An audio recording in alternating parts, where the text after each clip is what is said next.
नमस्कार विद्यार्थी मित्रांनो, काल आपण भागाकार या टॉपिकवरील भरपूर प्रश्न बघितले. आज आपण नवीन टॉपिकला सुरुवात करणार आहोत. एकमान पद्धत. पहिला प्रश्न, 25 पैशांना एक पेरू तर 3.5 डझन पेरूची किंमत काय? त्यांनी काय सांगितलं आपल्याला? 25 पैशांना किती पेरू आहे? एक पेरू. तर 3.5 डझन पेरूची किंमत काय? 3.5 डझन. 3.5 डझन म्हणजे 3.5 डझन. 3.5 एक डझन म्हणजे किती गोष्टी? 12 गोष्टी. ठीक आहे. 3.5 डझन गुणिले जर 12 केलं तर आपल्याला टोटल पेरू भेटतील. किती आले मग? 12 पंचे 60, हातचे आले 6, 12 त्रिक 36 आणि 6 42.0 म्हणजे किती?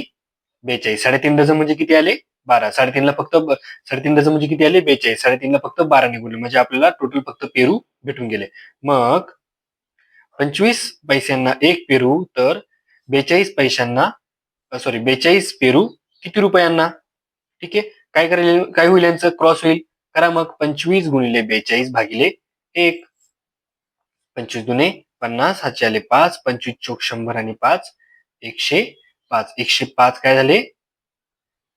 पैसे. 105 पैसे म्हणजे किती किती रुपये झाले? तुम्हाला माहिती 1 रुपया म्हणजे 100 पैसे. जर तुम्ही याला 1050 ला 100 ने भाग दिला तर काय येईल? फक्त 2 दशांश घर. ठीक आहे. दशांश पॉईंट इथं आहे म्हणजे ते डावीकडे सरकेल. 1, 2 म्हणजे 10.5 रुपये. ठीक आहे. पॉईंट जर पॉईंट नंतर एखादी संख्या असेल त्यानंतर जर सगळे शून्य असेल त्या शून्याला काही किंमत नसते. म्हणजे 10.5 किंवा 10.50 पण ऑप्शन मध्ये असेल. 10.50 रुपये. पुढचा प्रश्न, 5 लिटर पेट्रोलला 82.50 पैसे पडतात तर 15 लिटर पेट्रोलला किती रुपये पडतील? 5 लिटर पेट्रोलला 82.50 तर त्यांनी 15 लिटर विचारले म्हणजे 5च्या 3 पट किती आहेत? 15. सरळ सरळ जर आपण याला 82.50 ला गुणलं 3 ने तरी आपलं उत्तर येऊन जाईल. पण ठीक आहे. पण प्रत्येक वेळी पटीमध्ये नसेल. मग काय करू आपण प्रत्येक वेळेस? 5 लिटरला 82.50 तर 15 लिटरला किती? ठीक आहे. सोपं आहे. क्रॉस करा फक्त. 15 लिटर गुणिले 82.50 भागिले 5 लिटर तुम्हाला ते उत्तर येऊन जाईल. 5 त्रिक 15 एकूण एकच झाले. ठीक आहे. 3 शून्य शून्य 3 पाचे 15 हातचाला 1 3 दुने 6 आणि 1 7 3 आठे 24 आणि 1 सॉरी 3 आठे फक्त 24च 247.50 247.50 काय आले आपले मग? पैसे आले. ठीक आहे. आता 247.50 पैसे आले म्हणजे रुपये किती येतील? तुम्हाला मी सांगितलंय.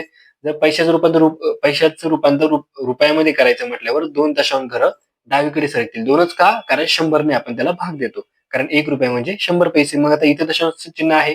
2 घर डावीकडे 100 ने भाग दिल्यावर म्हणजे 1 2 2.47 475 किंवा 4750 पैसे किंवा 2.475 रुपये. ठीक आहे. आणि पैशामध्ये विचारलं तर 247.50 पैसे. पुढचा प्रश्न, 3 मुलांना 27 वह्या वाटल्या तर एक ग्रोस वह्या किती मुलांना वाटता येतील? एक ग्रोस म्हणजे किती वह्या रे? किंवा किती गोष्टी? 144 गोष्टी किंवा वस्तू किंवा आता इथे काय सांगितलंय? वह्या. ठीक आहे. 3 मुलांना 27 वह्या वाटल्या गेल्या तर त्यांनी काय विचारलंय आपल्याला? तर 144 वह्या म्हणजे एक ग्रोस वह्या किती मुलांना वाटल्या जातील? ठीक आहे. क्रॉस करा. यांचं काय होईल? 144 गुणाकारात 3 भागिले 27. 9 नी भाग देऊया. 9 त्रिक 27 9 एक 9 5 उरला 54 झाले. 9 सक 54 3 3 गेले म्हणजे किती उरल्या?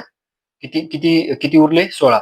म्हणजे 144 वह्या किंवा एक ग्रोस वह्या किती मुलांना वाटता येतील? तर 16 मुलांना वाटता येतील. पुढचा प्रश्न, एक मोटर 1.5 तासामध्ये 90 किलोमीटर जाते तर ती 4 तासामध्ये किती अंतर जाते? 1.5 तास म्हणजे 1.5 तास. ठीक आहे. 1.5 तासामध्ये किती किलोमीटर जाते? 90 किलोमीटर. तर त्यांनी तुम्हाला किती काय विचारलंय? 4 तासामध्ये किती किलोमीटर जाईल? ठीक आहे. काय होईल यांचं? मग क्रॉस होईल. करा मग. 90 गुणिले 4 भागिले 1.5. आता 1.5 ठीक आहे. 1.5 जर आपण 1 दशांश घर पुढे सरकलो. ठीक आहे. म्हणजे वरती पण कोणतरी एका संख्येला 10 ने गुणावं लागेल. ठीक आहे. याला 10 ने गुणलं तर 1 दशांश घर इकडे सरकेल म्हणजे वरती पण 10 ने गुणलं. काय येईल मग? सोपं करून घेऊया. 90 गुणिले 40 भागाकारात 15. 15 सक 90 6 चोक 24 आणि हा शून्य उरला तसा. म्हणजे जर 1.5 तासामध्ये 90 किलोमीटर तर 4 तासामध्ये ती किती किलोमीटर जाईल? 240 किलोमीटर. पुढचा प्रश्न, एका बाटलीत 125 ml दूध याप्रमाणे 2.5 लिटर दूध भरण्यास किती बाटल्या लागतील? एका बाटलीमध्ये किती दूध भरतंय? 125 ml. त्यांनी आपल्याला 2.5 लिटर विचारलंय. आता इथे त्यांनी ml मध्ये सांगितलं आणि आपल्याला त्यांनी ml मध्ये दिले आणि आपल्याला लिटर मध्ये दिलेलं. लिटर मध्ये दूध भरण्यास किती बाटल्या लागतील हे विचारलंय. 2.5 लिटर 2.5 लिटर म्हणजे किती ml रे? 1 लिटर म्हणजे किती मिलीलिटर? ml म्हणजे मिलीलिटर. तर 1000 मिलीलिटर.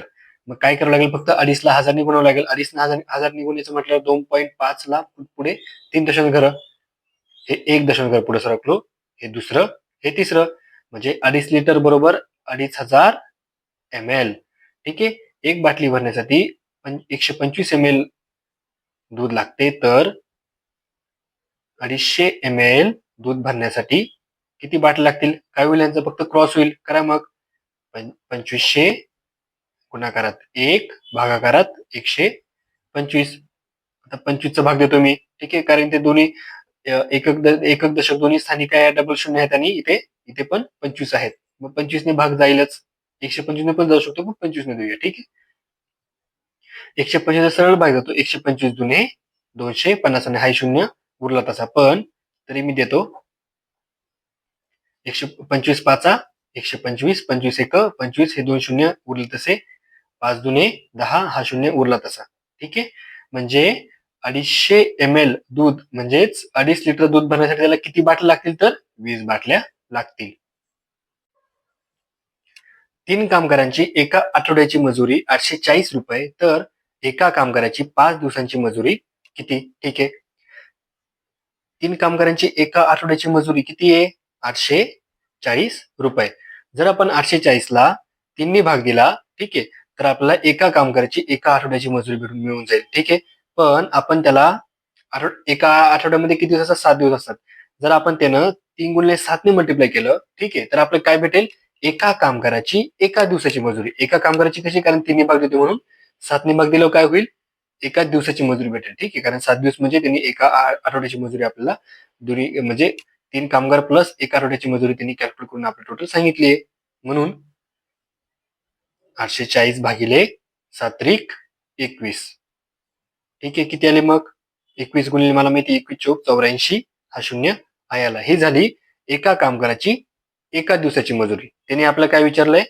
तर एका कामगाराची 5 दिवसांची मजुरी किती? 40 ला फक्त 5 ने गुणा. 5 चौक 20 आणि हा शून्य आहे असा 200 रुपये. म्हणजे 3 कामगारांची एका आठवड्याची मजुरी जर 840 रुपये आली, तर एका कामगाराची 5 दिवसांची मजुरी किती आली मग? 200 रुपये. पुढचा प्रश्न, 15 मिनिटात 8 पाने वाचून होतात, तर पावणे 2 तासात किती पाने वाचून होतील? 15 मिनिटांमध्ये किती पाने वाचून होत आहेत रे? 8 पाने. त्यांनी आपल्याला काय विचारले? पावणे 2 तास. पावणे 2 तास म्हणजे 2 तासाला किती मिनिटं कमी कमी आहेत? किती मिनिटं कमी आहेत? 15 मिनिटे कमी आहेत. म्हणजे 1 तासात 7 मिनिटं. तर पुढचा पाऊण तास म्हणजे 45 मिनिटं. किती झाले इथे टोटल? 105 मिनिटे. 15 मिनिटात 8 पाने, तर 105 मिनिटांमध्ये किती पाने वाचून होतील? काय करा? यांचं फक्त क्रॉस करा. करा मग. 105 गुणाकारात 8 भागाकारात 15. मला दिसतंय 15च्या पाड्यामध्ये 105 आहेत. किती येईल मग? 15 साते 5 गुणिले 8 7 8 56. म्हणजे 105 मिनिटांमध्ये किती पाने वाचून होतील? तर 56 पाने वाचून होतील. पुढचा प्रश्न, 24 कपाटांची किंमत 48,720 रुपये, तर एका कपाटाची किंमत किती? सोपं गणित हे. 24 कपाटांची किती किंमत सांगितली? 48,720. तर एका कपाटाची किंमत विचारली. सरळ सरळ क्रॉस जरी केलं तरी 48,720 ला 24 ने भाग द्यावा लागेल. काय होईल? 48,720 गुणाकारात 1 भागिले 24. ठीक आहे. 24 ने भाग जातोय का? देऊन बघा. 24 एक 24, 24 दुने 48. आता 24 ने 72 ला भागतो, मग लगेच 24 त्रिक 72 करायचं का? नाही. तर तुम्हाला मी सांगितलंय, फक्त पहिल्यांदाच भाग देताना आपण डायरेक्ट 2 किंवा 3 संख्या घेऊ शकतो. त्यानंतर आपल्याला एक एक संख्याच आपल्याला गृहीत धरावी लागेल. मग 24 ने 7 ला भाग जातोय का? नाही जात. शून्याचा भाग दिला, खाली 7 उरले, पुढून 2 आला. आता किती झाले? आता 72 झाले. 24 त्रिक 72 आणि हा शून्य आहे तसा. ठीक आहे. 2030 म्हणजे 24 कपाटाची किंमत तर 48,720 आहे. तर एका कपाटाची किंमत किती आली आपली 2030 रुपये. ठीक आहे. पुढचा प्रश्न, 7 केजी तांदूळाला 52.50 रुपये पडतात. पॉईंट मध्ये जर याला जरी घाबरायचं काही कारण नाही. तर 35 केजी तांदूळाची किंमत किती? आता मला दिसतंय 35 हे 7च्या पटीमध्ये आहेत. 7 पाचा 35 म्हणजे 52.50 ला मी इथेच डायरेक्ट 5 ने गुणलं तरी मला 35 केजी तांदूळाची किंमत मिळून जाईल. पण आपण आपली नेहमीच्या पद्धतीने सोडू, म्हणजे काही आलं प्रत्येक वेळेस पटीमध्ये देणार नाही. ठीक आहे. 7 केजीला 52.50 तर 35 केजीला किती? सरळ सरळ क्रॉस करा, काय येईल?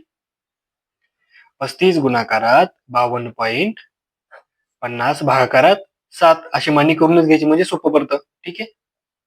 7 पाचा 35, 5 गुणाकारात 52.50, 5 शून्य शून्य, 5 पाचा 25 पॉईंट, पुढचा पॉईंट हाताला 2, 5 दुने 10 2 12, हाताला 1, 5 पाचा 25 आणि 1 26.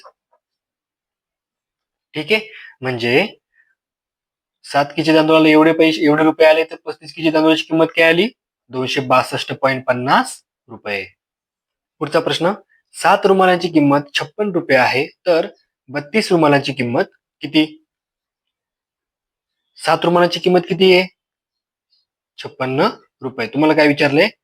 32 रुमालांची किंमत विचारली. काय येईल? सरळ सरळ यांचा क्रॉस गुणाकार येईल. काय येईल मग? 32 गुणाकारात 56 भागिले 7, 7 आठी 56, 8 दुने 16, हाताला 1, 8 त्रिक 24 आणि 1 25, 256 रुपये. 7 रुमालाची किंमत 56, तर 32 रुमालाची किंमत काय आली मग? 256 रुपये. भेटूया आपण पुढच्या भागामध्ये. उद्या देखील खूप महत्त्वाचे प्रश्न आहेत एकमाप पद्धतीवरील. व्हिडिओ आवडल्यास चॅनलला सबस्क्राईब करायला विसरू नका.